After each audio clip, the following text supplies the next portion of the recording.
Good morning guys, চলো কি করুন দেখো। শাক তুলি আনি, তারপর মা শাক বাইস পেয়েছে। এলা আমি দোকান যাবাইছ, এইটা আমার দোকান যাওয়ার রাস্তা। বরং খরচ নিলুম, এলা বাড়ি যাবাইছ। বাড়িতে আমার কুমড়ে সেই ধরছে, তারপর ভাত চড়ে দিলুম আগে দিয়ে আঞ্জা রেডি করে বেছো, দিয়ে আলু কুট বেছো। আলু কুটতে কুটতে এবার ভাতের উতলে আসে, আঞ্জাও রেডি হল। শুটকে ভর্তা মাংস রেডি করলুম, তারপর আলু ভাজা চড়ে দিলুম পেহে।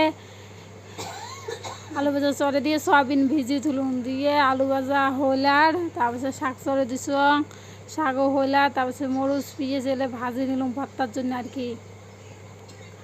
নিয়ে তারপরে আলু আর সয়াবিন বানালা, আলু ভাজি নিয়ে তারপরে সয়াবিন অল্প ভাজি নিয়ে ওগুলি বানালুম। তারপরে শুটকে ভর্তা, ভাত হল, আলু ভাজি, সয়াবিন আলু, শাক আর ভর্তা।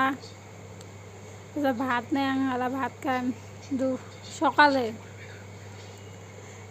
ভাত খেতে খেতে এহলাই ভিডিও বানাং না, ওই জন্য তেমন ভিডিও ভালো হয় না। আর সবগুলো ভিডিও করবে বাংলা। খাওয়া দাওয়া হল, খাওয়া দাওয়া হয়া চার্জার টাঞ্জার নিয়ে ওই ঘর গেলুম, যে মোবাইল চার্জার দিয়ে এলাম, মোবাইল দেখি, গা বা ধুয়ে বসি। কি করম, ঠিক আছে, কালকে দেখা হবে, বাই।